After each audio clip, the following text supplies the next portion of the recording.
আসসালামু আলাইকুম। দর্শক নিশ্চয় মনে আছে মাস কয়েক আগে যখন যুক্তরাষ্ট্র, চীন, ভারত এরকম কয়েকটি রাষ্ট্রের উপরে অস্বাভাবিক শুল্ক আরোপ করেছিল তাদের দেশ থেকে যুক্তরাষ্ট্রে যেসব পণ্য যাচ্ছিল সেগুলোর উপরে, তখন নতুন একটি অস্বাভাবিক জোট গঠনের কথা আমরা শুনেছিলাম। অর্থাৎ চীন, ভারত এবং রাশিয়া একটা বিকল্প জোট তৈরি করবে, যেটি দাঁড়াবে যুক্তরাষ্ট্রের বিরুদ্ধে, যদিও সেটিও কার্যকর হয়নি। যেহেতু যুক্তরাষ্ট্রের সঙ্গে আমাদের প্রধান উপদেষ্টা ডক্টর মোহাম্মদ ইউনূসের খুব ভালো সম্পর্ক, অথবা যুক্তরাষ্ট্রের সরাসরি তত্ত্বাবধানে ডক্টর মোহাম্মদ ইউনূস তিনি তার মসনদে বসেছেন, এমন ধারণা থেকে আওয়ামী শিবিরের মধ্যে একটা উচ্ছ্বাস প্রকাশ পেয়েছিল যে এইবার বোধহয় কিছু হতে যাচ্ছে, এবং সেটি তো হলো না। আগামী নির্বাচনে ভারতের ভূমিকা কী হবে আমরা মোটামুটি বলতে পারি যে এখনও নিশ্চিত নয়। যদিও এই মুহূর্ত পর্যন্ত যেটা বোঝা যাচ্ছে যে বিএনপিকেই ভারত সমর্থন দিচ্ছে, তবে এটি যে সাস্টেইন করবে একেবারে শেষ পর্যন্ত তা নিয়েও মানুষের মধ্যে এক ধরনের সংশয় রয়েছে। কিন্তু বাংলাদেশকে ঘিরে আসলে চীন কি করতে চাইছে, যেটি আমি মাঝে মধ্যেই চীনের প্রসঙ্গটি তুলি। যেভাবে আমরা আমাদের নির্বাচনকে ঘিরে কিংবা বাংলাদেশকে কেন্দ্র করে এই ভূ রাজনীতিতে আমরা ভারত বা যুক্তরাষ্ট্রের প্রসঙ্গ যতটা টানি, ঠিক ততটাই কম গুরুত্ব দিই চীনের ক্ষেত্রে। কিন্তু আসলে কি চীন বসে আছে?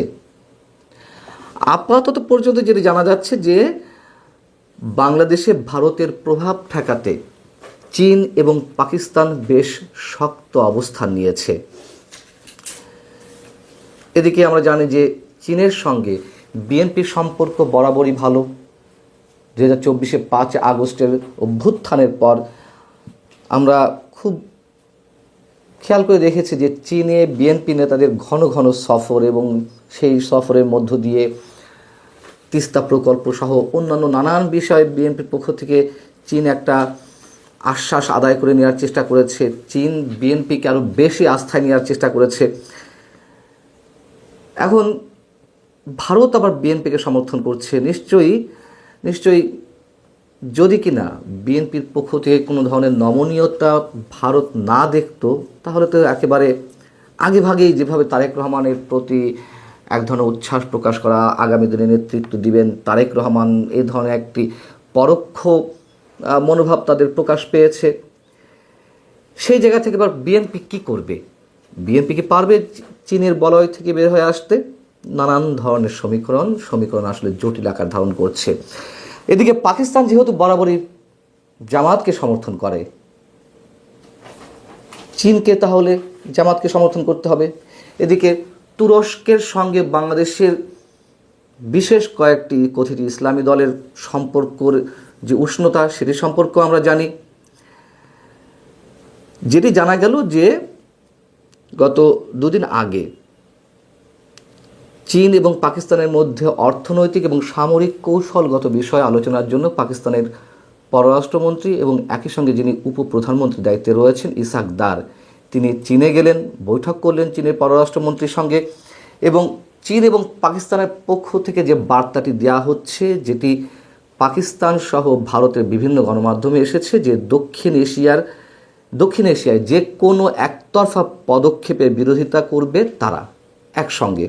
খুব সহজভাবে বোঝা যাচ্ছে যে ভারত যা করতে চাইছে তার বিরোধিতা করবে। তাহলে ভারত যদি বিএনপিকে সমর্থন করে থাকে, তাহলে বিএনপিকে ঠেকাবে চীন এবং পাকিস্তান, সেটি তো হিসাবে আসে। তো সেখানে সেই বৈঠকে গুরুত্ব দিতে বলা হয়েছে একই সঙ্গে চীন, পাকিস্তান এবং আফগানিস্তানের পররাষ্ট্রমন্ত্রীদের যে আলোচনা রয়েছে সেখানে অবশ্য কাশ্মীর ইস্যু সহ আরও অন্যান্য ইস্যু প্রাধান্য পাবে। এখন চীন এবং পাকিস্তানের পররাষ্ট্রমন্ত্রীদের বৈঠকের পরে একটা যৌথ বিবৃতি প্রকাশ করা হয়েছে। যে বিবৃতিটি এরই মধ্যে আমি বললাম যে ভারত এবং পাকিস্তানের বিভিন্ন গণমাধ্যমে এসেছে। সেখানে বাংলাদেশ প্রসঙ্গ তুলে ধরে শনিবারের বৈঠকে, অর্থাৎ 2 থেকে 3 দিন আগে, যেটি বলা হচ্ছে যে নতুন প্রস্তুতি নিতে হবে। কী সেই নতুন প্রস্তুতি, সেটি সম্পর্কে স্পষ্ট করে কিছু বলা হয়নি। এবং শেখ হাসিনা সরকারের পতনের পর চীন, পাকিস্তান এবং বাংলাদেশের যে ত্রিপাক্ষিক সহযোগিতার নতুন ফল পাওয়া যাবে বা একটা নতুন কোনো আউটকাম আসবে সে বিষয়ে প্রস্তুতি নিতে বলা হয়েছে। এদিকে আমরা জানি যে রোববার সন্ধ্যায় ইসহাক দার, পাকিস্তানের উপপ্রধানমন্ত্রী কাম পররাষ্ট্রমন্ত্রী, তিনি ফোন দিয়েছিলেন তৌহিদ হোসেনের কাছে, আমাদের পররাষ্ট্র উপদেষ্টার কাছে। এটি বাংলাদেশি গণমাধ্যমে এসেছে। সেটি নিয়েও এক ধরনের জল্পনা কল্পনা গুঞ্জন ছিল যে ইসহাক দার আসলে সেখান থেকে ফোন দিয়ে কি বললেন আমাদের পররাষ্ট্র উপদেষ্টাকে। ওই সময় আবার মুস্তাফিজ ইস্যুতে তোলপাড় চলছিল বাংলাদেশ ভারতের মধ্যে, যে সম্পর্ক যেটুকু তলানিতে পৌঁছেছে আরও গভীর তলানিতে পৌঁছানোর যে বিষয়টি আমাদের সামনে উপস্থিত হলো। সেখানে অনেকে মন্তব্য করছিলেন, এটি গুজবও হতে পারে, আমিও মনে করি তাই, যে পাকিস্তান নাকি বলেছে যে আইপিএলের সম্প্রচার নিষিদ্ধ করে দিতে, এবং ভারত এবং শ্রীলঙ্কা একই সঙ্গে যে টি-20 বিশ্বকাপ অনুষ্ঠিত হতে যাচ্ছে সেই জায়গা থেকে ভারতে যেন বাংলাদেশের খেলোয়াড়রা না যায় এ কথা স্পষ্ট আইসিসিকে জানিয়ে দিতে। এটি হয়তো গুঞ্জন পর্যায়ে হতে পারে, মানে গুজব পর্যায়ে হতে পারে, কিন্তু ভারতের গণমাধ্যম যেটি দাবি করছে, ভারতের গণমাধ্যম বলছে যে চীন, পাকিস্তান, তুরস্ক মিলে ভারতের বিরুদ্ধে একটি সামরিক জোট গঠনের প্রক্রিয়া চলছে বেশ কয়েক মাস যাবৎ। এটি আমরা জানি, এটি সত্য কথা। সেই জোটে বাংলাদেশকে অন্তর্ভুক্ত করতে আগ্রহী বাকি দেশগুলো, এটাও আমরা জানি। অনেক ধরনের লেখালেখি হয়েছে। ভারতের বিভিন্ন গণমাধ্যম যেটি বলছে যে মনে করা হচ্ছে চীনা নেতাদের সঙ্গে জোটের বিষয়ে আলোচনা শেষে বাংলাদেশের পররাষ্ট্র উপদেষ্টা তৌহিদ হোসেনকে সর্বশেষ অগ্রগতি সম্পর্কে ফোনে অবহিত করেন পাকিস্তানের বিদেশমন্ত্রী, তাদের ভাষাতে বলছে আর কি, মানে পাকিস্তানের পররাষ্ট্রমন্ত্রী ইসহাক দার। যেটা বলছিলাম, যে জিনিসটা আমরা জানি, মাস 6 আগে বেইজিংয়ে একটি বৈঠক অনুষ্ঠিত হয়েছিল চীন, পাকিস্তান এবং বাংলাদেশের পররাষ্ট্র সচিবদের সমন্বয়ে, এবং সেখানে সার্কের বিকল্প একটি জোট গঠনের বিষয়ে বলা হয়। একটি তো সামরিক জোট রয়েছেই ভারতের বিরুদ্ধে, আরেকটি সার্কের বিকল্প জোট গঠনের প্রস্তাব দেওয়া হয়। সেখানে কিন্তু বাংলাদেশ কোনো সম্মতি জ্ঞাপন করেনি, অর্থাৎ ডক্টর ইউনূস সরকার সেটি বোধহয় সাহস করেনি যে সেক্ষেত্রে ভারতের প্রতিক্রিয়া কী হবে।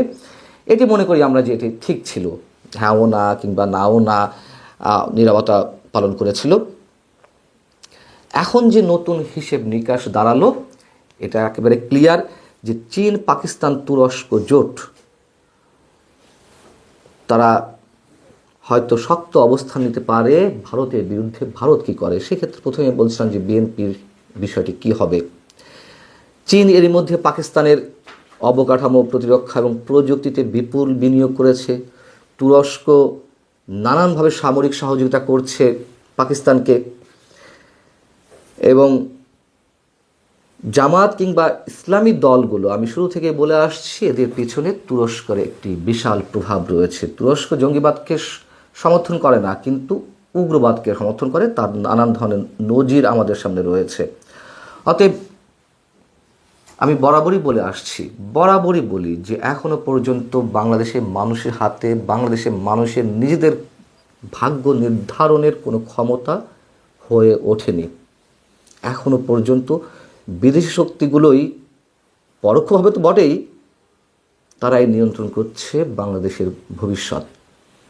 ভালো থাকুন।